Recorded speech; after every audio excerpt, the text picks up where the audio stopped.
Яг шууд камер руу хараа ярихаар ичээд байгаа байхгүй юу? Тэгээ одоо ичээд яах вэ? Тэгээ миний үсгээд амар тэнийг харагдаад энэ зоод яах. Өнгөрсөн.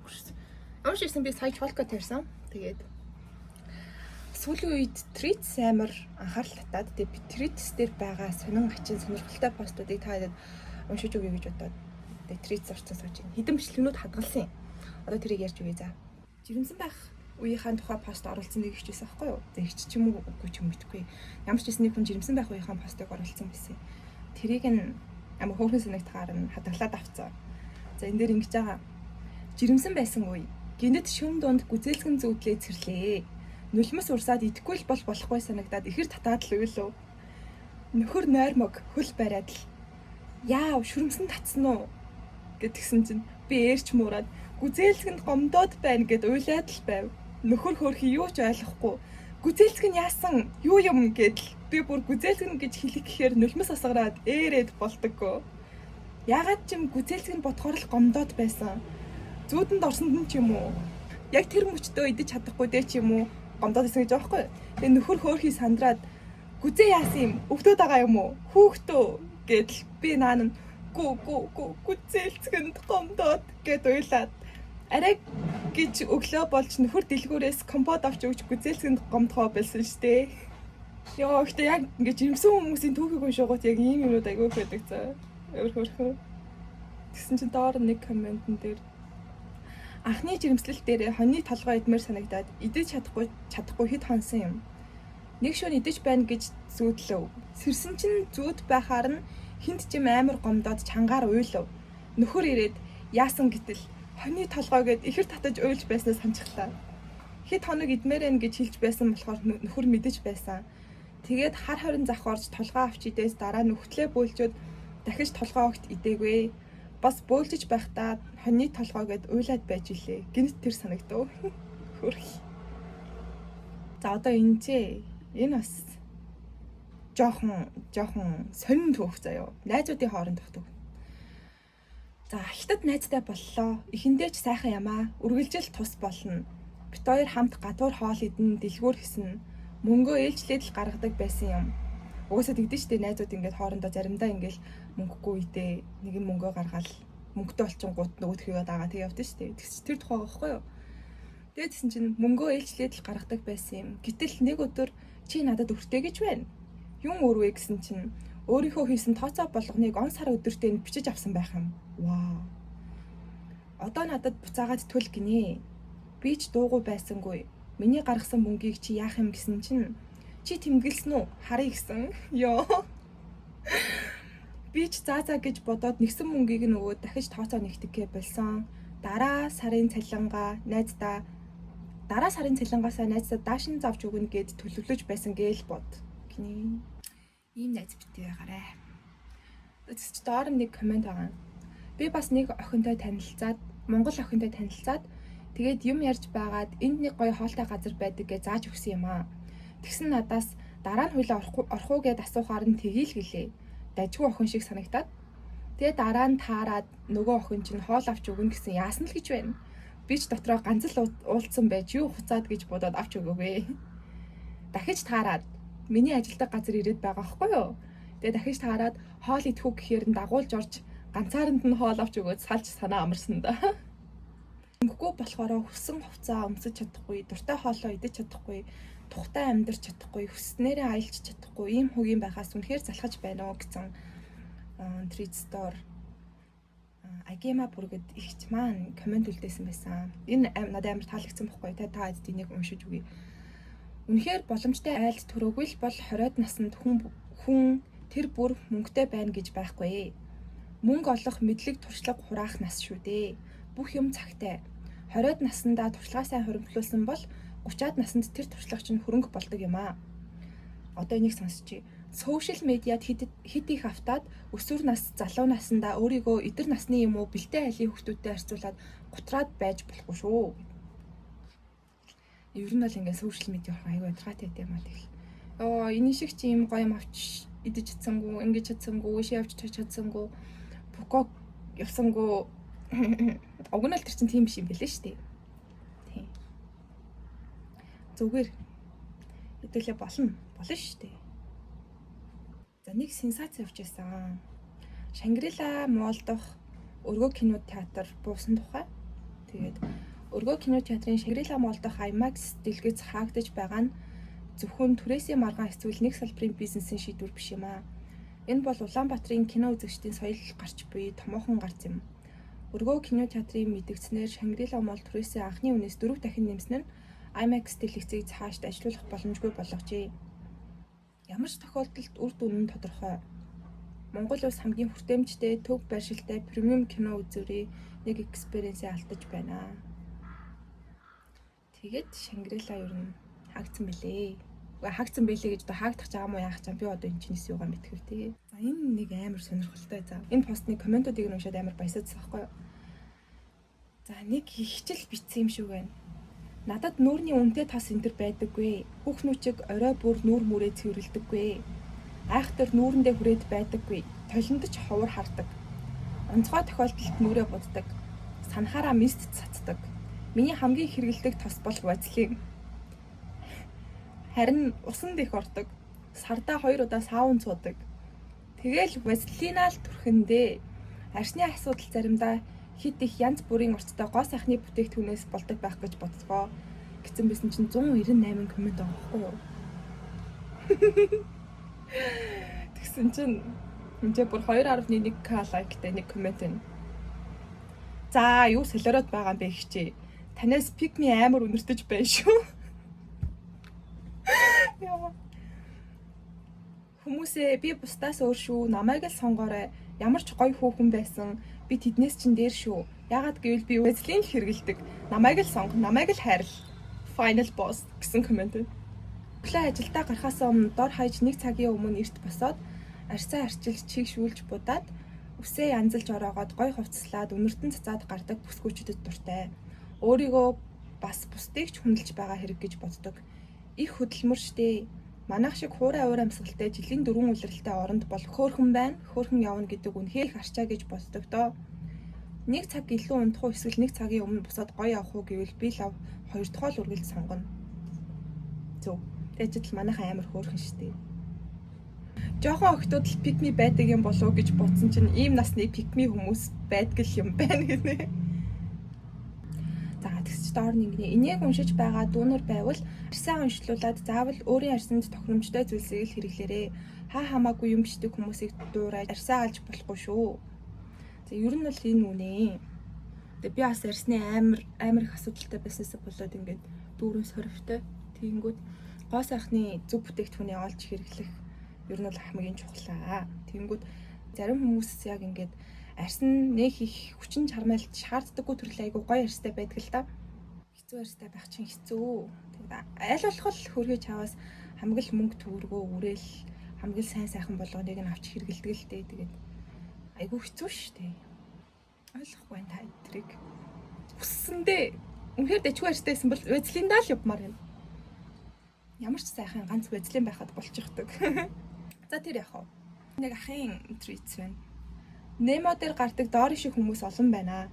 Энэ тэрүүгээр яваад өөртөөгөө яриад л юу хийж байснаа мартдаг. Тэгсэн мөртлөө айгүй өөдрөг. Энэ бүр яг би за. Би бүр амар мартамхаа болоод байгаа. За энэ дахиад нэг хүмүүсийн дургуг хүргэх төрлийн тритс байна. G-class бол сонгодог оркуудын машин юм аа. Галмайлсан эцэг гээд киног дэлхийн шилдэг кино гэж боддог. LV Gucci-гээр гангардаг Сингапурын Marina Bay Sands-ийн урд зураг даруулаад файл дээрээ тавьсан өөрийгөө алаад байна гэж боддог. Бяцхан симуляцтай гацсан бүхснүүд. Яа ууртай юм бэ? Комментэн уншия. G-class сайхан машин. The Godfather бол шилдэг кинонуудын нэг ээ. LV Gucci угаасаа гэртээ өмсдөг хувцас биш гангараа. Гой газар гой мөчтөө зураг дараад профайл болгох хэвийн л зүйл. Юунд ингэж үзэн яднам тэр хүмүүсийг? Дунджаар 600 сая төгрөгийн үнэтэй машин шүү дээ. Тийм машин авч чадаж байвал орк байсан даа ч яах вэ те. Үнэ. Хүссэн машинаа ч унаж болохоо байчихсан. Хөдөлмөрийн үр шимээрээ өөрийгөө гангалжч болдоггүй. Аялаж амарч яваа зургаач сошиал дээрээ тавьж болохоо байчихсан юмудаа л бол атаархсан сөрөг үзэлтэй хүн юм аа. Гэдэгс чи ихэнх нь хулгай мөнгөөр штэ гинэ. Энэ treats дээр гадаадуудтай хэрүүл хийх нь ер нь англи хэлээ сайжруулах хамгийн үр дүнтэй арга юм шигэ. Мэдхгүй үг 4 энтрээ асуугаад ийм тохиолдолд энийг юу гэж хэлэх үү гэд Gemini-тэйгээ чатлаад хахаха бицнээ copy paste хийж явуулаад энэ өгүүлбэр дөрмийн алдаа байна уу энэ гэд лавлаад айгуулаг болж шít сүүлийн нэг жил гинэ. Тэгээ ажил сүүлд нэг treats дээр чи нэг Казахстан чуудын тухай амар их юм яваад ирсэн шүү дээ. Чингис хаан манайх таних яасан ийсэн гэд. Энэ амар хөөрхөн treats заа. Анх удаа хүний эсэс хийсэн чат уншаад ганцаараа зүрхэртлээ уйллаа. Аавтай нь бардаж тулдаг, аавгүй нь илгээ эмтэлж, илэгдэж тулдаг хорвоо юм уу да гэд нэг эсэс оруулсан байгаа байхгүй юу? Энэ эсэс нь болохоор аав нь үрдээ хайртай шүү. Миний аим шүү дээ чи минь. Миний охины хүсэл бүхэн биелнэ, аав нь итгэж байна. Битгий гуниглаж бай. Аав нь амьд байна, том бай миний охин. Хөөхөн цоглог гинэгээд явдаг та. Чамайг гуниглахаар аав нь сонирн болчих юм. Бити хаалга үдэд түгжиж бай. Тараа залгаарай. Аав нь очиж авъя. Өнөөдөр тансаглах уу хэдүүлээ эхний. Тэсэн чинь rich because хүндхэн өдрийн дараа аав ижил байх юм да. Хөрхийн. Амьдралд юунд хорогддог юм бэ гэж гой пивтэй шүү дээ. Үнэ. Нэг охины амттай юм идмээр байна гэхэд дансаа гэдэг хүнтэй болмоор байна гэсэн нийтлэлээр нь лайк дарцсан чинь над руу дансаа явуулчихсан байх юм. Хамаагүй ингэж болохгүй шүү. Энэ ингэнэ Ч8 Баян айлын хүүхэд өсгийн өлөн байхгүй гэж сонгосон чинь нөгөөх нь хүүхдийн үзүр Олимпийн хувцас Fulham Go Mongolia Монгол хаан гэд төсөв яаж тонож болдгийг харуулсан жинхэнэ өлөнгийн цех байж таарсан тэг. Tinder-гээ танилцах ап ашигладаг байлаа. Зөвхөн миний таньдгуудаас гадна амьдрал нь олонний нүдэнд ил байдаг гэр бүлтэй ирчүүд маш их байдаг юм байна лээ. Сүүжээ хайж тэнд явж байдгийн бөө мэд. Сингл хэдэн очроо олох гээд байхад шигтэлцгээгээд шигтэлцгээгээд би гайхсан гинэ. За энэ нэг амар инээдтэй бас скриншот явж исэн за. Японд дах монголчуудын групп гээд Facebook групп дээр юм шиг байгаа заяа. Нэг пост орсон байсан. Тэр нь сайн уу би Солонгост амьдардаг солонгос хүн. Солонгост амьдардаг монгол эмэгтэйтэй танилцмаар байна. Хэрв бид хоёулаа зүгээр бол би болцохыг хүсэж байна. Би Чанван хотод амьдардаг 1988 онд төрсөн гэсэн постонд орно. Сайн байна уу? Би Японд амьдардаг монгол хүн. Бид нар ч бас монгол эмэгтэйчүүд манд хүрэлцэхгүй байна уу? Би 1990 онд төрсөн. За энэ болохоор амар эвгүй пост байсан за. Манай найз залуу доороо 3 охин дүүтэй. Том дүү надаас 1 насаар ихч. Анзаараад байхад надаас ахыгаа харамлаад байгаа ч юм шиг. Эсвэл надад дургуйч юм шиг санагдаад болдоггүй. Бид хоёр цуг амьдардаг болохоор манайхаар ирдэг, хаяа цуг гардаг юм. Хайртай ийм юм аваад өг гэхээр надад ч гэсэн аваад өг гэж тэгдэг. Цүнхийг минь бариад явж байхад минийхээ ч гэсэн барь гэж цүнхээ өгчөгдөг. Энэ мэт үйлдэлүүдээс нь болоод би бас харамлах сэтгэл төрөх юм аа. Охтууд ер нь л ахыгаа харамлдаг өө гэсэн постн дээр. Дүүн хил хязгаар boundary талаар сайн суралцаагүйгээс үүдэлтэй байх гэж бодож байна. Манай дүү бит хоёр ийм үйлдэл гаргаж үзээгүй. Ахын гэр бүлийн харилцаанд миний оролцож болохгүй хил хязгаар байгааг аав ээж хоёроосоо харж хилүүлж суралцсан тул гэрт нь очихдоо ч асууж өгдөг. Ямар ч харилцаанд давж болохгүй хил хязгаарууд байх ёстой. Уснаас болж бүх харилцаанд бэрхшээл үүсдэг гинэ. Доорн тэгсэн чинь нэг комент байна. Гэхдээ дүүгийнхаа цүнхийг гүүрэх, дүүдээ юм авч өгөх бол асуудал байхгүй л гэж бодож байна. Ийм олон эмэгтэй дүүтэй ах хүн чинь харин ч дүүнраа сайн хайрлаж үлгэрлэх хэрэгтэй шүү дээ. Яах вэ? Барьцаад инктиг гээд ахыгаа харамлаад хөөрхөн л байна. Харин ч өөртөө юм авахлахдаа хаяа дүүнерт нь бас жижигэн юм авчиж болно шүү дээ. Адилхан л охин хүүхдүүд удахгүй том болоод нөхөрт гараад угаасаа ахыгаа тоохоо болно штэ. Заримдаа эвгүй комментод байх юм аа. Treats ухдаг болохоор зарим хүмүүсийг бүр мэддэг болсон за. Одоо манай Агима бүр гэдэг чинь нэг пост. Найз минь плед хамт бичүүлж байхдаа анхаарал нь сарнаад Агима бүргэд нэрээр захиалчихжээ. Бүргэд нь миний ургийн овог, харин овог маань оюун гэрэл юм. Оюун гэрлийн Агима гэж захиалах байсан юм байна шүү дээ. Нисэгтээ гадаад пассвортын овог нэр зөрсөн гэд асуудал үүсвэ. Иргэний үнэмлэхээ үзүүлээд Манай улс ургийн овог аав ээжийнхаа нэрийг бас овог болгож ашигладаг.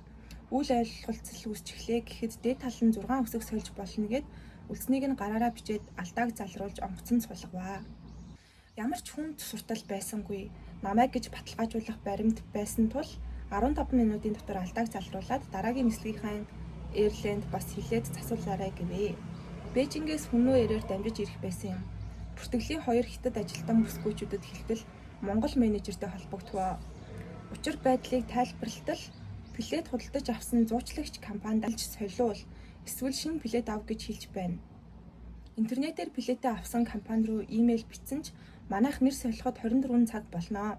Таны нислэг ойрцсон тул шууд Эйрлайнтайгаа холбогдоод нэрээ солиулсан амар гэсэн юм л та.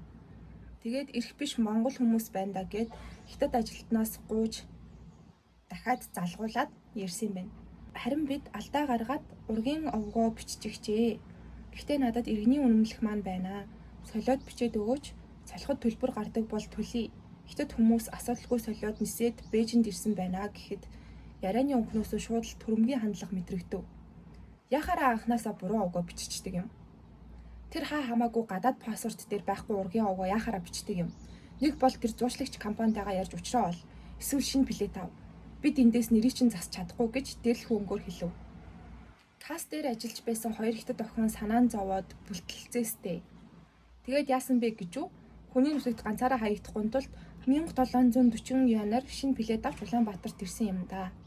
Хятад хүн 15 минутанд 6 үсэг солих дүрмээ аргалаад бичээд өгдөг. Монгол нь харин мөнгө нэгдэг. Тэсний доор нэг комментэн дээр нь манай Мятныхан бас хөөрхөн засаад өгсөн штт. Conor Tokiд захиалцсан чинь нэрийг нь овгийг нэр болгоод захиалцсан. Тэгээд Монголоос суух гэсэн чинь асуудал үүсээ. Тэгээ билетний ажилтан нь 5 минутанд л овг нэрийг засаад өгсөн дөө. Гүний ямар хөрхийн. Авиа компаниудтайгаа холбогдоод ажилтан алдаа гаргасан бол ажилтан хариуцлага хүлээгээд төлбөр мөнгийг нь зохицуулах байх. Хятадын дотоодын нислэг гайгүй байдаг юм уу? Air China лав хатуу үсэг сольж огт өгдөггүй. Манай дотоодын Мят Эйро бол төлбөртэй үсэг солино л гэдэг гинэ. За нэг иймэрхүү нэг нислэгийн тухай байна. Энэ ингэнэ. Хүнд заавал аятайхан сэтгэл төрүүлэх албагүй. Гэхдээ ядаж хүний энерги бардаггүй. Тэд байгаарай гинэ. Яа, өнөө. Муу хүн эзнээ, сайн хүн хийснэ гэдэг. Яг хийсэн бүтээсэн зүйлийг хэлж харуулах гэхээр эрдэмтэй хүн даруй их мөрөн дөлгөөн гин. За их шиг дуугүй бай гэхээр дуугүй доотох нойтон гэх юм. Хурдан хөдлөх гэхээр яарвал даарна гин. Яарч болохгүй юм байна гэхээр ямааны мах халуун дээрээ гэх юм. Тэгсгээд дундуур нь тааруулаад амьдрыг гэхээр тэнэг хүнд хий дундуур нь гэх юм. Ямар ч юмтэй ямар ч байсан өглөөдийн мэндэ. За энэ сте амир нийттэй. Шинэ үеийнхний хэрэгэлдэг болсон үгнүүд гэх юм уу? Сонио үгнүүд. Үгүй сонио үгнүүд биш ингээд нэг юм. За одоо би уншиж өгье за. Тийрсэн. Юм авцаа. Затирсан. Болчихжээ. Гэх мэтчлэн өөр ямар Mongolian slang үгнүүд байдаг бэлээ. Тэгсч доор нь чи яг яй гэд байх уу? Хэцүү юм байна дөө. Улсын арслан орхон баяр. 180 оноо гэж ярьд юм уу? Орцон. Юултвэ? Этгмээргүй юм. Энийг бол би хэрэгэлдэг. Тэгсэн чинь манай нэг ах чи одоо яаж чиж байгаа юм. За налын гинэ. Хамааё бронжи. Үнэн байхгүй юу? Монгол улс дэлхийн талыг эзэлж явсан шүү ладруудаа. Mongolia very beautiful countryside. Чам руу ингэж л харна. Чамд болок. Эмо үрд. Их чигээ юу гсэн? Алдаатай гинэ. Ингэж хэлт юм уу? Алдаатай.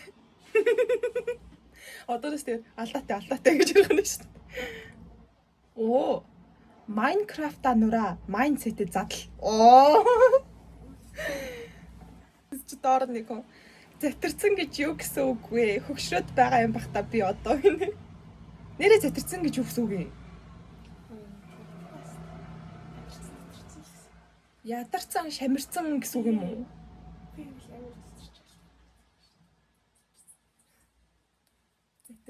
ядарсан, шамирсан, ер нь жоохон мяарсан байгаа үе затирсан гэж хэлдэг юм байна. Налын гэдэг чинь амрын гэсэн үг нэ. Хажуунаас орчуулж игээд тэгнэс. Энд чинь нэг амар онцгүй трейдсэн. За би одоо энийг уншиж өгье. Багш руу залгаад дүнгээ системд оруулахдаа би даалтын оноогоо нэмээгүй байна гэд хэлсэн байгаа байхгүй юу? За тэгвэл багш нь ороод засчнаа. Коуч нь хэд блэ гэд гиснэ. За 0 болгоод унгаагаад өгье. За юу гэж хэлээд нэрнгээсээ унгаачихсан байсан. Бүр F тавьчихсан байсан. Энэ одоо юу л вэ? Биталтын оноо гэдэг чинь амар их оноо шүү дээ. Дор хаяж 10 15 оноо биталтын оноо гэдэг үстэй. Үгүй янз янз үдэг тэгээд хамгийн ер нь нэг юм хамгийн бага оноотой биталт гэхэд 10 15 оноо тэгэл 20 30 онооны биталт гэдэг үстэй. Тэгж яах чинь хүүхдийн онооноос биталтын оноог нь нэмээгүй байна гэж хэлсний төлөө дүнгийн 0 болгочтой ёо. Ямар өвчтэй юм бэ? Ийм мэдрэл муутай ийм сонирн багш нартаа хилжээмаар байна. Бөөнөрөө нийлээд анги мангаараа нийлээд тэр нөгөө хичээл семестр амрах үед оноо моноо багш шиг оноо өгч мөгөөд идэв штэ. Бүгдэн дээр нь муу оноо өг. Тэгээд тэр комент бичдэг юм дээр нь бич. Ямар даварцсан юм бэ? Тэгч доор нь комментэн дээр нь яг ийм багшаас болж 3 кредит дахиж үзэж байсан. Зүгээр битээ орохорой сургалтын гал багшийн ёс зүйн хороо гэж байх л учиртай. Ер нь ийм юмнуудыг баг уцаар яривал рекорд хийж авах хэрэгтэй. Айлсгүй зүгээр мессеж биччихвэл дараа нь баримттай амар юм байна дөө. Тэгээд энэ багшийн гिचлээ гэд сургалтын алт дээрээ тэр юун дээрээ ёс зүйн хороо мороо бариад очвол. Ийм багш нар бүр уус амар хэд юм штэ. Тэгээд бүр 70 гарч исэн гэж байна манай өрөөний охин. Энэ ингэснээ ямар хөөрх юм бэ? Гэтэ угаасаа гадаадд багш нар нь бүр ингээ яг яс байдаг заяо. Ингээд 100-ны наривчлалтай оноо гарч ирж мэрээд 10-ны наривчлалтай. Тэгснээ гадаадын их сургуулиуд тэр тусмаа Америк сургуулиуд ихэнх нь Canvas ашигладаг. Хийх ёстой биталт, лекц, унших ёстой юмнууд чинь 7 хоногоор бэлэн байгаа. Хийх ёстой даалгавар болгонд нь нэг юм бүтэн оноогоо юу хийвэл авах талаар нь шалгуур байд юм байна. Жижигэн тайлбар шиг юм болов. Тэрийг нь бүрэн дагсан л бол бүтэн оноотой. Ийм болохоор нь Монгол дахь их сургуулаа хаяад Америк их сургуульд суралцаж байна да гэж скриншот оруулчих. Тэгээ манай хүмүүнлэгчин дээр нэг хэсэг ийм ашигладаг байсан шүү дээ. Canvas ашигладаг байлоо. Нэрээ? Үгүй лөө? Тийм. Ямар ч гэсэн ийм юм нөгөө коронавигийн үеэр ашиглаад энэ бас юу нэг айгүй амар байсан. Тэгээ шууд шалгалтын оноонууд нь 30-аас тэдгээд ороод ирдэг. Биталт гэрийн даалгавруудын оноонууд ингээ ороод ирдэг. Тэгээд шууд өөрөө уцнаасаа ингээ харцдаг. За энэ семестр тэдэн оноо нийтдээ болчихжээ. Тэгээд тэр айгүй амар. Тэгээ уусаа ингээд хийгээгүй байх юм бол missing гэд 0 оноогоор гараад ирчдэг. Тэгээд яг яагаад яасан гэж ингэж байгаа юм гэдгсэн чинь мэдхгүй эрс баргал бүрэн бүх бие даалт шалгалт бүрэн байсан. Ир гарах юм байна гэж хэлчихэд систем дээрээ 70 гэж хөвчихсэн байсан. Залгаад хэлсэн чинь 58F болгочихсон. Дахиад залгахдал чиний хөдөө маллаад байж бай гэсэн. Ийм сонин багш нараа одоо болоосоо энэ одоо их сургууль ямар гачин зан ааштай. Ямар сонин яс суртахуунгүй. Өөрийгөө ингээд Монголынхоо ирээдүй болсон залуустаа эрдэм мэдлэгээ түгээж ин өөрийнхөө чадхыг сургаж ийн гэд ингээд бахархаж тий хүнлэг харцах хэвээр байтал чаддаг юмараа бооч. Хийх хэвээр маа хийчээд тахад чинь ямар оноогүйсэн юм штэ. Хийх хэвээр маа хийчээд тахад чинь яхаараа хүүхдээ оноос хастай. Тэснэр бүр F гаргацсан. Тэгээ яах юм? Тэрний 3 кредитийн мөнгөний хин төлөх юм. Ямар даварцсан юм бэ? За. Нэг жоох стрессчлээ. Трис ухаар ер нь жоохон сонирхолтой. Гэхдээ ер нь ихэнхдээ л нэг бас жижиг сажиг хов хэрүүл юмнууд байгаад байдаг байхгүй юу? Тэгээ би Facebook ашиглахаа болоод ер нь нэлээд унтж байгаа. Бараг нэг 4-5 сар мар болцсон байх шүү. Яагаад гэсэн чинь нөгөө нэг яг л утасныхаа screen time-ыг би ингээ хаяа шалгадаг байхгүй юу? Тэнгүүд screen time-аа ороод харангууд Instagram-аас илүү Facebook дээр амар их цаг үрдэг болж таарад. Тэгээ би тэрнийг яагаад ингэж байгаа юм бол гэж бодсон. Учрыг нь бодоод гэсэн чи яах вэ нөгөө Facebook чинь хамаагүй хүмүүсийн ямиг ер нь биднэрт харуулдаг шүү дээ. Хүмүүс ингээд нэг постыг шеэр хийсэн одоо надтай найз нэг хүн тэр постыг шеэр хийсэн л байвал бид нар хүссэн үсээгүй тэрийг үздэг. Тэнгүүд хөвчлэн л дандаа ховж ив хэрүүл тэгээ тийм юмнууд байдаг болохоор хүмүүс ч ядчил ингээд нэг юм байглаасаа хэрүүл маргаанд айгүй дуртай, ховч ивэнд айгүй дуртай. Тэгээд тэрнийг нь үзээд нөгөө нэг ингээд скроллдол байх тусам айгүй цаг үргэлждэм байх гэж бодоод тэгээд би өөр нь за Facebook-ийн цагийг багасгая гэд бүр аппликейшнийг утаснаас устгаж ирсэн юм. Аккаунтаа эхлээд хаагаад нөгөө нэг хаахта зөвхөн мессенжерээ үлдээгээд тэгээд чат мат бичиж болно. Уцаар ярьж марж болно. Видео колл мал хийж болно. Гэхдээ зөвхөн Facebook-ийнхаа өөрийнхөө аккаунтыг хаагаад тэгээд Instagram Facebook-ийнхаа аппликейшнийг утаснаас шууд устгаад тэгээд нэг хэсэг татахгүй. Тэгээд угаасаа сүултээ сурчдсан байлээ. Instagram ч нь ер нь бол дайжгүй ингээд яг би өөрөө яг юунд татагдж гин, юуг айгүй анхаарч үзэж гин, юуг хэдэн секунд үзэж гин гэдгээс шалтгаалаад алгоритм нь ажиллаад бидний яг дуртай юмыг харуулдаг байгаа байхгүй юу? Анхааралтай харах гэсэн. Тэнгүүд үнэхээр л чи итгэжл нэг юм байнга хэрүүл уруул ховч ив сонь юм үздэггүй л бол ер нь бол гайгүй. Тэгээ ер нь жоохон рилгүүлгээд ирэнгүүд залхаад угаасаа ингээд болчдөг. Одоо бол Facebook-에 нээсэн буцаага татсан. Гэхдээ ер нь өдөрт бүр нэг хаяал нэг яа харахгүй л зарим зүйлсийг Facebook-ээс хайхгүй болдоггүй шүү дээ. Одоо жишээлбэл нэг цэцэг хүргэлт мөргөлт гэл ингээл хайх болол ороод ирэнгүүт Facebook-ээс хайдаг. Тэгэл Facebook-а буцаага нээсэн. Одоо гэтээ хэрэглэн хамаагүй багассан. Threads оронгууд ингээд хаяа оронгууд юм хөгжилтэй юмнууд гарч ирдэг. Threads ч өөрөө Instagram-ийн application гэх юм уу болохоор үгүй нэг толгойтой болохоор Instagram-а гүйлгэж ангууд гинт ингээд доор нь санал болгоод гараад ирдэ штэ. Ийм пост байна Threads дээр. Үзхүү гэдэг ингууд нь дарж ороод үзье. Тэгээ орж үзэнгүүт заримдаа юм нэт юм байж байгаа. Уг нь нэг амар сонирхолтой пост байсан юм аа. Тэрийгээ би өөрөөс олохгүй байна. Таарооны тухай нэг бичлэг байсан. 6 жил өөрөө таараа үздэг байж байгаа. Үзгээ болсон. Тэгээ таарооны муу талыг нь бичсэн байсан. Нэг Threads-ээс тэрийг өөрөөс олохгүй байна. За нэг тиймэрхүү. Өнөөдөр энэчээ Солонгост бороо амир их ороод тэгээ би хөлдөрж ийн удахгүй ажилдаа явна. Тэгээд жоохон муухай дургу. Ажилдаа явах дургу. Тэр яадаг вэ гэхээр